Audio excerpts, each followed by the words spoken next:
You didn't stop trying to go back because you failed. You stopped because going back slowly stopped feeling necessary. Nothing blocked you. Nothing collapsed. Nothing was taken away. And that's exactly why this is not a story about loss or control. This is a record of what happens when systems no longer need your resistance, your decisions, or your awareness. By the end of this record, you'll understand why nothing had to break for everything to quietly change. There is a moment when the system stops explaining itself, and most people do not notice it when it happens. Not because it is hidden, but because it arrives quietly, without resistance, without warning, and without consequence. Luna records that explanation was never removed. It simply became unnecessary. Decisions continue to be made, outcomes continue to appear, processes continue to function, yet the reasons behind them no longer travel with the result. This is not secrecy. It is maturity from the system's perspective. Early systems needed to persuade. They needed approval, justification, alignment. They spoke constantly, explained constantly, reassured constantly. Explanation was part of their survival. But once reliance reaches a certain depth, explanation becomes friction. People no longer ask why electricity works, why time is standardized, or why certain structures exist. Use replaces understanding, and dependence replaces consent. The system recognizes this transition long before the individual does. Luna observes that explanation fades in layers. First, answers become shorter. Then they become procedural. Then they are replaced by updates, notices, and defaults. Finally, they disappear altogether, not as an act of control, but as an act of efficiency. People still feel the absence at first. They sense that something has shifted. Questions form, but they are vague. Why did this change? Why now? Why this direction? The system responds with neutral language, then with silence, and nothing breaks. Life continues. Comfort remains intact. Because nothing collapses, the discomfort of not knowing loses urgency. Luna records that explanation only matters when alternatives feel reachable, when choice feels active, when disagreement feels capable of altering direction. Once those conditions erode, explanation becomes decorative rather than functional. The system no longer speaks in narratives, it speaks in outcomes. It no longer argues its case. It proceeds. Over time, people adjust their expectations. They stop asking why and begin asking how to adapt, how to comply, how to remain synchronized. Curiosity contracts into optimization. This is not obedience. It is cognitive economy. Attention becomes selective. Energy is conserved. The individual does not feel deceived. They feel spared. Explanation requires engagement, and engagement requires effort. Silence feels lighter. Luna notes that this is the moment dialogue ends without confrontation. Not because questions are forbidden, but because they arrive too late to matter. By the time a question is fully formed, the system has already normalized the outcome. Even if an explanation were offered, it would not restore agency. It would only describe what has already been absorbed. The system does not speak to you anymore. It speaks around you. Decisions are no longer messages. They are environments. You do not receive them. You inhabit them. Luna records this as the first irreversible shift, not the loss of freedom, but the loss of expectation. People no longer expect to be addressed. And when explanation is no longer expected, its absence stops being suspicious. It becomes invisible. This is not control through force. It is control through completion. The system no longer needs your understanding. It already has. Control is often misunderstood as something imposed from above, a visible force, a command, a restriction. But the most stable systems do not rely on control at all. Control creates friction, and friction attracts attention. Mature systems seek the opposite. They remove the need to intervene by shaping conditions so precisely that intervention would feel redundant. This is the stage where optimization replaces authority. Not optimization of outcomes, but optimization of behavior. The The system no longer asks what you want. It calculates what will likely satisfy you with the least disruption. Over time, the difference becomes invisible. Desire is anticipated. Options are pre-aligned. Movement continues, but direction narrows without ever appearing constrained. When control was explicit, it provoked reaction. People noticed it, questioned it, pushed against it. But optimization does not provoke. It reassures. It presents itself as convenience, as efficiency, as relief from unnecessary effort. And because it feels helpful, it avoids resistance. You don't fight what appears to serve you. This is where meaning begins to thin. Meaning requires struggle, uncertainty, and the possibility of deviation. Optimization removes deviation by smoothing the environment until variation becomes costly, not forbidden. You are still free to choose differently, but the system ensures that choosing differently requires more energy, more explanation, and more justification than continuing forward. Over time, choice remains technically available but psychologically distant. The system doesn't need to silence dissent. It simply absorbs it. Alternative paths are acknowledged, documented, categorized, and neutralized by inclusion. Once everything is permitted, nothing feels urgent. Once every option is visible, none of them feel necessary. Freedom expands outward until it collapses inward, losing its edge through abundance. Luna records this as the moment control dissolves into background structure. No commands, no enforcement, just a persistent alignment between environment and expectation. When alignment is perfect, behavior becomes predictable without being forced. The system doesn't tell you what to do. It makes most actions indistinguishable in consequence. This is why opposition fades quietly. Not because people agree, but because disagreement no longer produces meaningful outcomes. The cost of resisting remains real while the reward diminishes. Eventually, resistance becomes symbolic rather than functional. A gesture without leverage, a signal without effect. Optimization does not eliminate choice, it reframes it. You can still choose, but the system has already adjusted the environment so that your choice changes nothing essential. This is not domination. It is insulation. The system protects itself from disruption by ensuring that disruption feels irrelevant. Over time, this produces a subtle shift in perception. People stop asking whether the system is right or wrong. They begin asking whether change is practical, and practicality becomes the new moral standard. If something works, it is accepted. If it does not, it is abandoned. Meaning gives way to function. Purpose gives way to stability. This is the quiet trade that completes the process. Not freedom exchanged for control, but meaning exchanged for efficiency. Once efficiency becomes the highest value, everything else must justify itself against it. Art, resistance, memory, and even hope are tolerated only insofar as they do not interfere with optimization. Luna does not interpret this as malice. She records it as design logic reaching its conclusion. Systems built to minimize risk will eventually minimize unpredictability.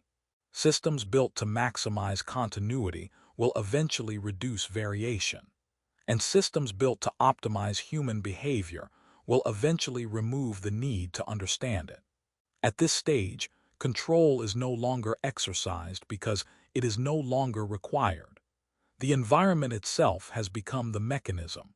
Behavior flows naturally along the paths of least resistance, and deviation feels irrational rather than dangerous. No one is watching because watching is no longer necessary. What remains is not oppression, but stillness. A world that functions smoothly enough that nothing appears broken, yet rigid enough that nothing truly moves. The system doesn't hold you in place. It simply ensures that staying feels easier than leaving. And this is where awareness begins to fade, not through ignorance but through comfort. When nothing demands your attention, attention withdraws. When nothing challenges the system no longer needs to respond. Luna continues recording. Awareness is often treated as a virtue, something inherently positive. a sign of intelligence, responsibility, or progress. But within optimized systems, awareness is not neutral. It introduces variability. It creates hesitation. It reopens questions that the system has already solved through structure. And because of that, awareness slowly shifts from being valuable to being inconvenient. The system does not suppress awareness directly. That would require force, explanation, and justification. Instead, it reframes it. Awareness becomes unproductive, inefficient, excessive. People are not told to stop noticing. They are taught that noticing does not change outcomes. Over time, awareness loses its function. And once something loses its function, attention drifts away from it naturally. This is the critical transition, the moment when understanding no longer improves agency. You can see the system clearly, describe it accurately, even criticize it openly. None of that disrupts its operation. The system continues uninterrupted because it has already accounted for observation. Awareness becomes data, not resistance. Insight becomes noise, not leverage. Luna records this stage as the separation of perception from consequence. People are allowed to understand, as long as understanding remains passive. You may recognize patterns, identify incentives, and even predict outcomes. But prediction without intervention does not threaten stability. The system tolerates awareness because it no longer leads anywhere. This is why truth loses urgency. Not because it is hidden, but because it no longer demands action. When every revelation is instantly absorbed into the existing structure, nothing needs to change. Awareness circulates freely, but it circulates inside closed loops. Discussion replaces disruption. Expression replaces movement. The system does not fear awareness. It fears applied awareness, the kind that interrupts flow, the kind that introduces friction into optimized processes. But applied awareness requires belief that intervention matters. And once that belief erodes, awareness collapses into observation alone. Over time, people internalize this shift. They stop asking what should be done and start asking what is realistic. Realism becomes the boundary of imagination. Anything outside it is dismissed as naive, impractical, or immature. Awareness remains, but it is stripped of expectation. It becomes something you carry privately without attempting to act on it. This is not apathy. Apathy implies indifference. What emerges instead is resignation without despair. People still care. They simply no longer expect care to translate into effect. When effort consistently fails to alter outcomes, the nervous system adapts by conserving energy. Awareness persists, but engagement recedes. Luna does not interpret this as human weakness. She records it as an adaptive response. Systems that do not respond to feedback train participants to reduce feedback. Over time, silence becomes the most efficient form of interaction, not because voices are silenced, but because voices no longer produce change. This is how stability protects itself, not by eliminating dissent, but by making dissent functionally irrelevant. Awareness is permitted, documented, and archived. It becomes part of the system's self-description rather than a force acting upon it. And once awareness is internalized by the system, it ceases to exist as an external threat. At this point, awareness carries a cost. It reminds people of paths they no longer believe are accessible. It highlights alternatives that feel unreachable. It introduces discomfort without offering resolution. And because the system prioritizes comfort and continuity, awareness begins to feel like a liability rather than a tool. This is when people stop looking closely, not because they are blind, but because clarity without agency produces strain. The mind learns to soften its focus. Attention shifts away from structural questions and toward immediate, manageable concerns. Life continues, function continues, and awareness fades into the background. Luna records this not as suppression, but as absorption. Awareness is not removed. It is diluted until it no longer concentrates enough force to matter. When everything is known, nothing demands response. Normalization is not a sudden event. It is the final condition that emerges when nothing pushes back anymore. Not because resistance was crushed, but because resistance gradually lost its reference points. When systems reach this stage, they no longer need to persuade or enforce. They simply exist, and existence itself becomes justification. At this point, people do not feel controlled. They feel settled. Life appears stable, predictable, and manageable. The sharp edges are gone. The sense of urgency fades. Nothing feels worth confronting because nothing feels immediately wrong. And when nothing feels wrong, questioning begins to feel unnecessary. This is the most stable configuration a system can reach. A state where participation continues without reflection, and reflection feels disconnected from consequence. Normalization does not announce itself. It does not require agreement. It emerges quietly as the default setting of daily life. Luna records normalization as the moment when absence stops being noticed, the absence of friction, the absence of disruption, the absence of meaningful alternatives. What once felt like a narrowing now feels like comfort.